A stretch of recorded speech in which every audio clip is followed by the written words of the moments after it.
and stable coins in particular, and that really got me excited. And I wanted to stay within crypto, and then that's how I joined Circle. Incredible. And I mean, that journey going from, Web2 payments, MasterCard, the largest in the world, moving into Web3 crypto rails, how much was that transferable to you? How much was it just completely, alien? A lot of it was alien, but what I did was I was lucky enough to sort of bank on my core expertise of payments, and then make that transition into the crypto industry. So, I was heading up the global payments team at the on and off ramp that I joined, and then that just sort of helped me rely on my core experience while I was learning new skills and new technology. So, I think that was the way. But I almost stumbled into it, right? It wasn't planned or choreographed in any way. I mean, Ramp is the perfect way to get into Web3. It is a Web 2.5 anyway. So Yeah. going from there now to a pure Web3 provider, I can see the journey now. We're here about stablecoins. Circle is a huge provider of stablecoins, obviously USDC. But first and foremost, for anyone who doesn't know, if they don't know, what is a stable coin? Let's go 101 on this. Sure. So stable coins are electronic forms of money, right? So they are pegged to either a currency, a commodity, or a financial instrument of some sort. Typically currency. So you'll find a lot of stable coins sort of pegged to the US dollar, the euro, Japanese yen, and there are more and more of these stable coins coming into the picture. What that means is that they are one-to-one redeemable, which means that if you sell a stable coin, you get the one-to-one equivalency of a fiat currency, and that is what sort of helps store their value as well.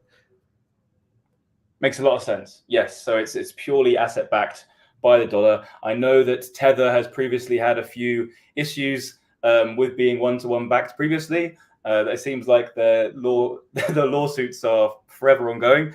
But no, that's interesting. And we'll get to Circle in a bit on like why you guys are special. I suppose that's one of them, which is really one-to-one. How do they actually work? How are they actually minted? Just to understand that part from it's going from your fiat to being actual stable coin. What's the process there? Sure. Let's take the example of USDC since we're talking about Circle and USDC. So when a customer typically would deposit a USD equivalent amount with Circle, we will mint an equivalent amount of USDC on public blockchains, and there are about 16 blockchains that USDC is available on. Your Ethereum and Solana as an example, and they are effectively, again, as I said, an electronic form of money because they are backed by a currency equivalent. You can effectively use a stable coin as a form of payment. Excellent. And you mentioned there, was it 17 different 16 different types of payment rails? So which areas or which payment rails are carrying the most traction? Obviously Ethereum, I imagine, is number one, but Solana is a huge part there. I've even heard things about Tron, if you're in Tron. So yeah, which chains are kind of picking up the most volume with USDC? Yeah, so Solana is definitely up there, and we are really excited about making that expansion of making Circle's Web3 services available to that community. There's a wide adoption of Solana in payment use cases, and that trend also aligns very closely with Circle's sort of mission, which is to raise global economic prosperity through frictionless exchange of value. Right, so we want to make sure that we are playing on those within those communities that are solving those particular use cases. And let's go through some use cases. So, we know in the Web3 world, it's very much uses liquidity between different pools, different exchanges. Where are you seeing growth in real world use cases outside of Web3? In the real world, as the traction of stable coins increases, you can almost replace physical money or cash as we know it with stable coins as they become more and more widely accepted. But we are already seeing a lot of organizations and even employees wanting to receive their salaries in USDC. Right, and if you look at the typical use cases, there are on cross-border payments where companies or organizations are paying one another in stable coins, as well as remittances where you are sending money to your family, friends, in USDC, and also people who are being affected by hyperinflation or war. Those type of scenarios, people choose to protect their wealth or earnings by converting their hard-earned cash into a stable coin. And as it refers to stable coin, the value of those earnings then remains stable, even if the inflation in their own country is at a really hyper phase, right? So that those are sort of the biggest use cases outside of Web3.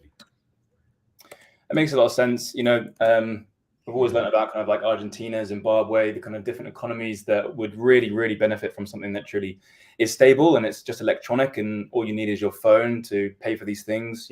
Things like M-Pesa has always been very popular in places in Africa, which is just used with your phone. You can apply the same thing, but on crypto rails.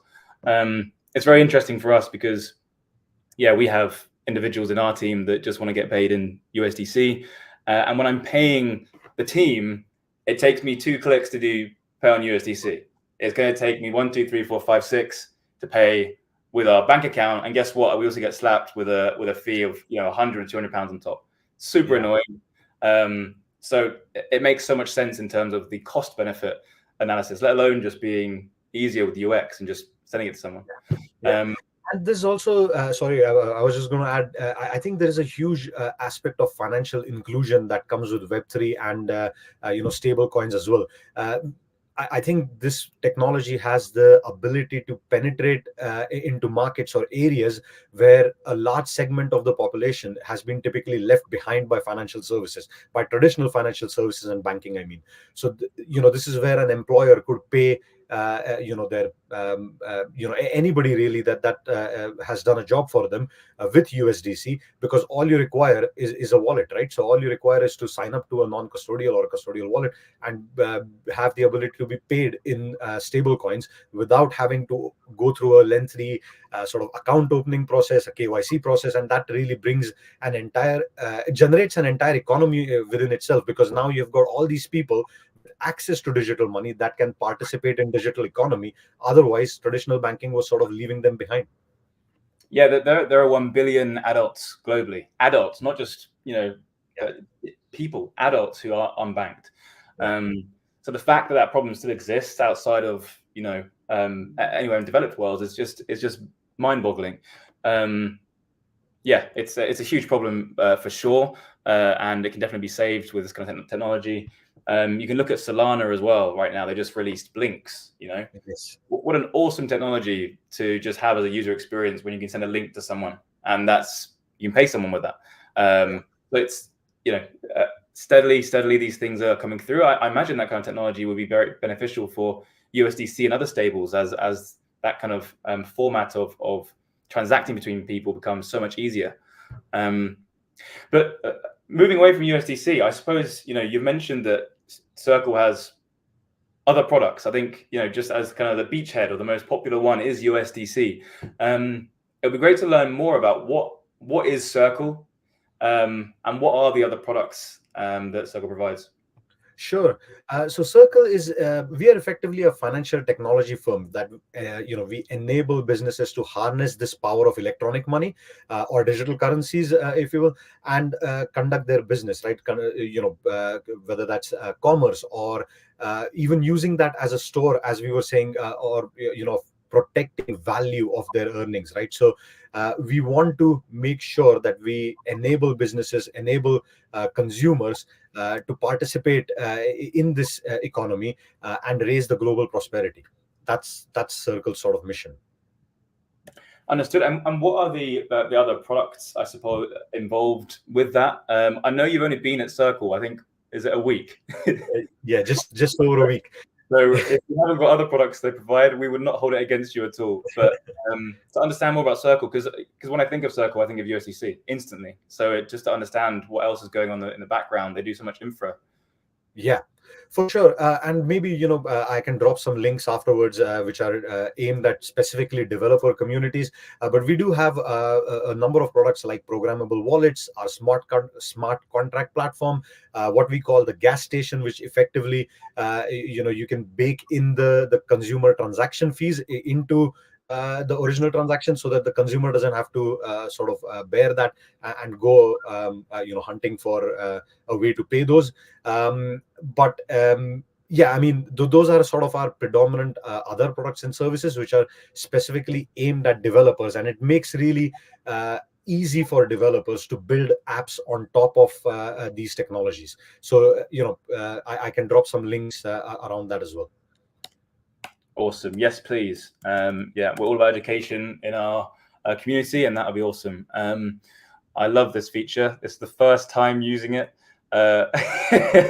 Shant has sent through a question, which is, what is the relationship between Solana and stablecoins? So Solana is Solana is effectively a public blockchain, right? So they have the blockchain technology on which developers can go and build apps. Now, how do you enable payments within those apps? This is where the question of you can't really use fiat money in that case, because it's not on chain, and this is where stablecoins solve that use case of enabling merchants, enabling app owners to interact with their consumers and exchange that value through the use of stablecoins, right? And USDC is one of the stablecoins that is available on Solana that enables that frictionless exchange of value, as I was saying. Yeah, definitely. I think USDC in its own right is a product, and it's something in which, as actually mentioned, it can be transferable across 16 different blockchains. So you have USDC on Solana, you have USDC on Ethereum. I imagine all the layer 2s. So it is transferable value. USDC is the name of it, but across different blockchains, that is a stable price pegged to the dollar. And we also have CCTP, and that's the cross-chain transfer protocol, which means consumers can move across the blockchains without having to sort of hold reserves in all of those. Perfect, crystal clear. Nihal has a question. Hi, Calyptus. It's my first time joining the event. How are you doing? We are doing well. Akshay, doing well?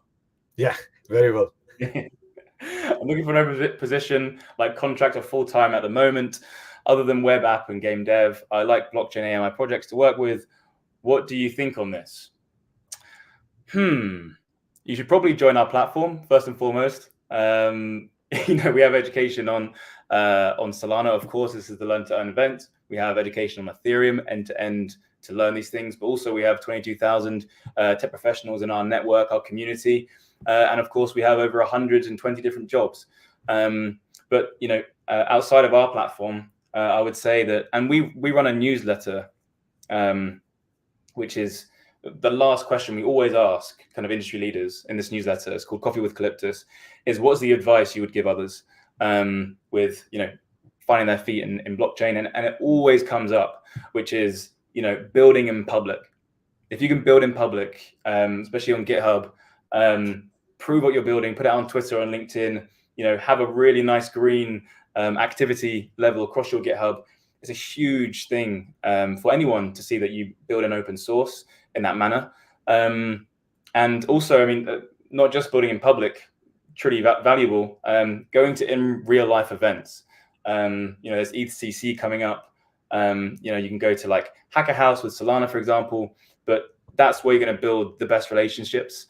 Where people truly get to meet you, and if you just hit it off with one co-founder or one founder or one person who is looking to employ, that's 10 times trust you're going to make online.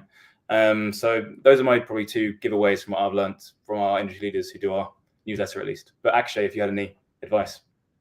No, I think that that's really sound advice. And as I was saying, through my own personal story, I sort of stumbled on or fell into crypto. So you just have to look for transferable skills, look at what you've done and how you can transfer that into a Web3 environment. Rely on your core skills, and then you can always build up expertise, within the new technology. Yes, exactly. Yeah, build on top of it.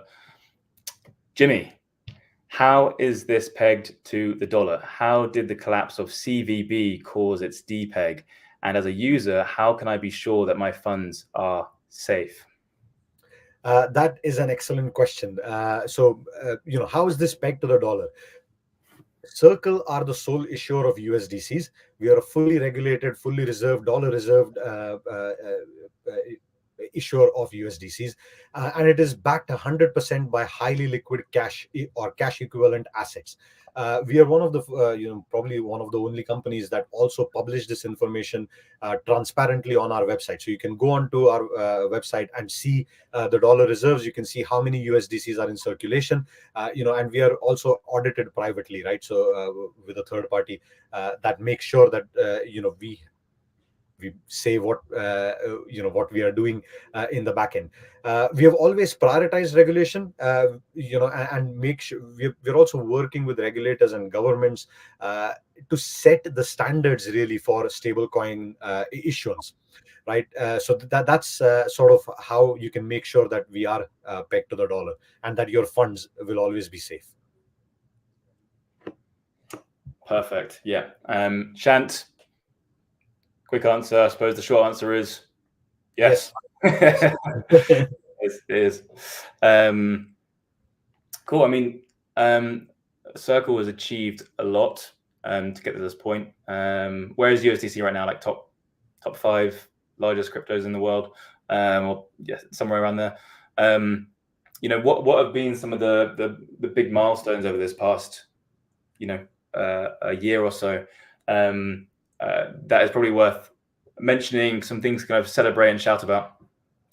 Yeah, sure. So I think our rollout on Solana is something that we are sort of really proud about. We're doing that in phases. In the first phase right now, we have added support for programmable wallets and gas station, and our APIs also support fungible token transfers, and the ability, as you know, with the gas station to sponsor those transaction fees. Our future releases on Solana are also going to include NFTs and smart contracts. And as I was saying, I'll drop some links in following this so that people can go on and read more about this themselves. And also, we are looking at how we can make access to USDCs low cost and instantaneous, and how we can expand that globally. So that's sort of our focus coming up.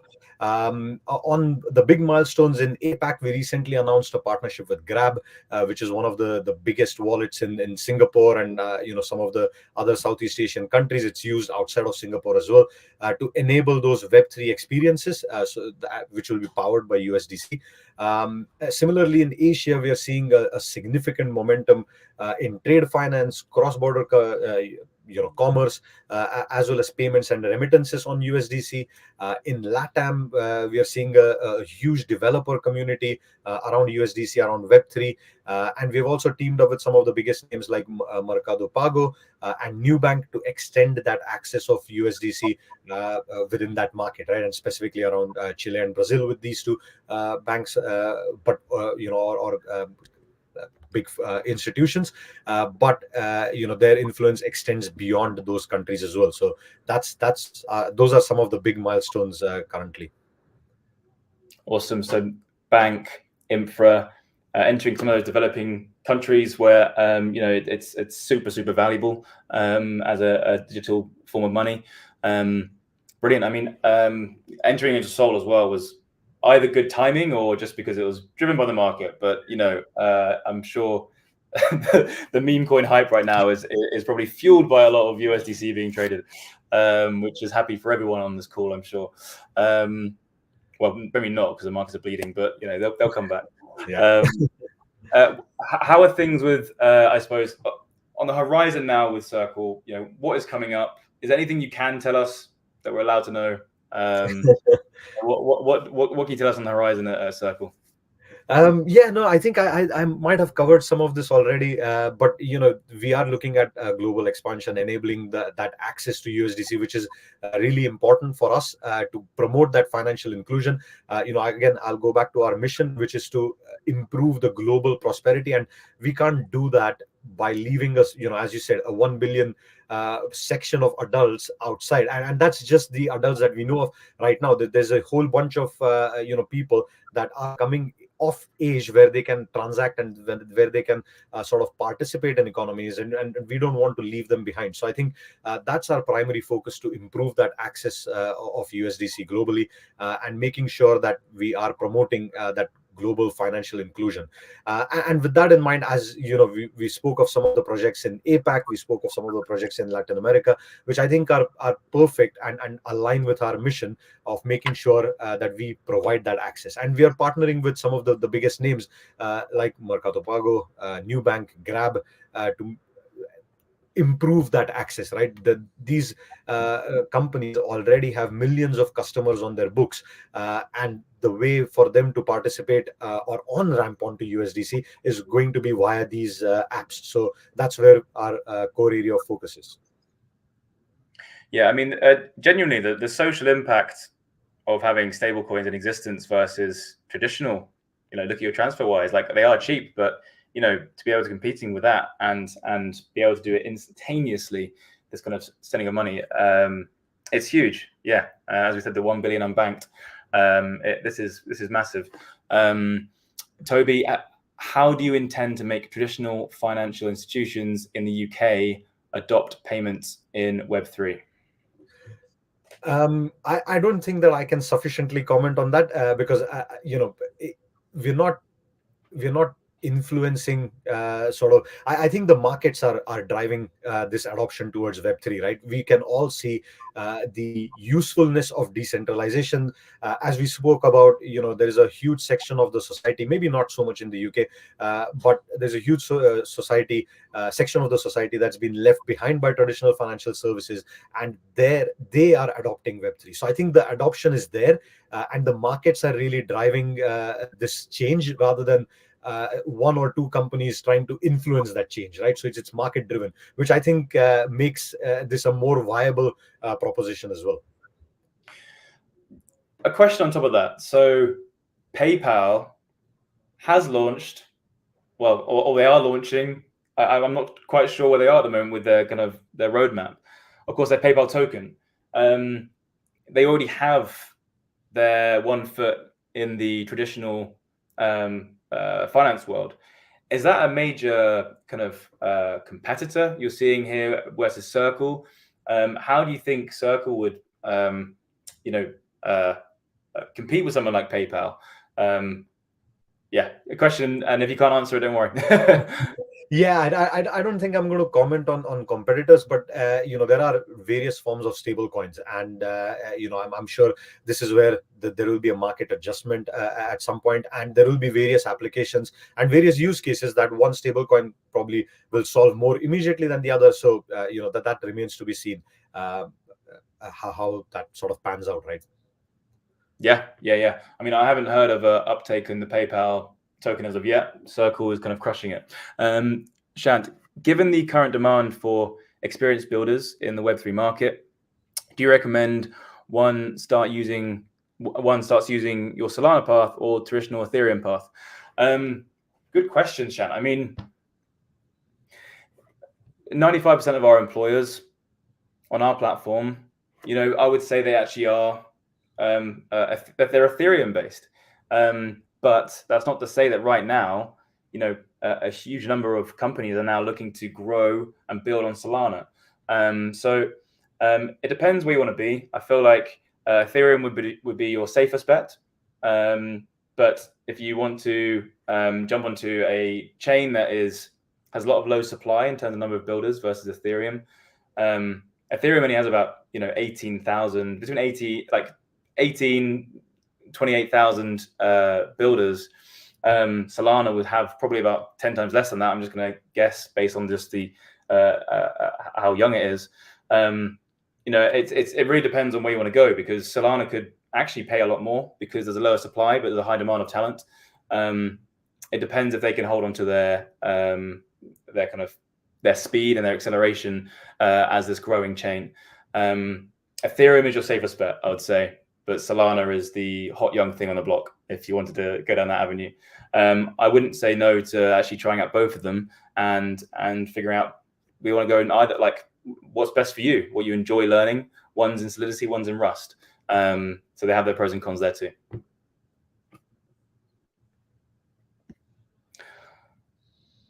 Any other questions at all? I think there's one more maybe here in the comments. These have been great questions, by the way, guys. I think this is the most questions we've had in the last 3 months. Yeah, actually probably this year. So keep them coming if there are any questions to go. We've got about 2 minutes left.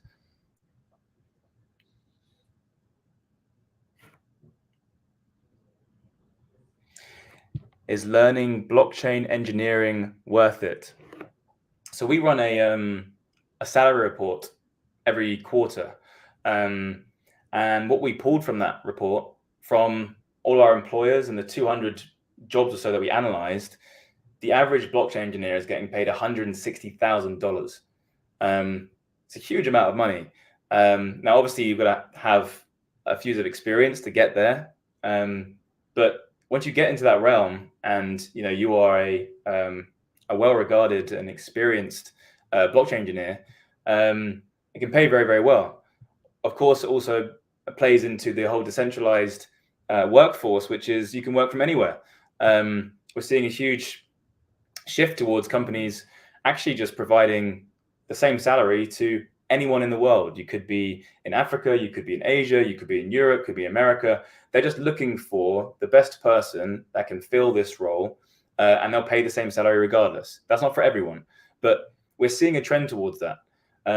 That is Web3. It's great that actually exists, but you can work from anywhere. The disparity between salaries is not as high versus, I would say, other markets. But yeah, you can get paid quite a lot. And of course, it's super interesting, and you're never going to get bored of being in this industry if you didn't know that already.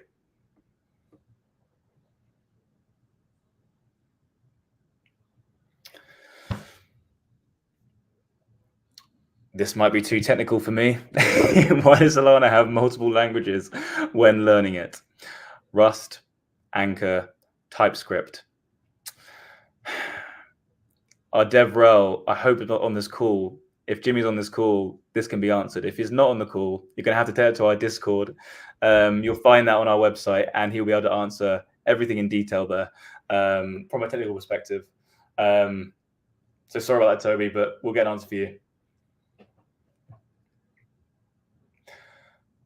I think that's it, guys. We're a minute over, but this has been an awesome talk. Akshay, thank you so much for joining. Talking about all about stablecoins. I've learned so much about your journey, Circle, stablecoins and its social impact. And guys, thank you so much for joining this call and joining the launch party. It's officially started, which means that you can jump in right now and get going on the 12 different projects. And if you're in the top 50 builders, get paid 40 USDC. Shout out to Circle on that one. But yes, thanks guys for joining, and see you for the next one. Thanks, Dan. Thanks for inviting me to the launch party. Not at all. We'll get on again. Thank you. Definitely. Speak soon. Bye.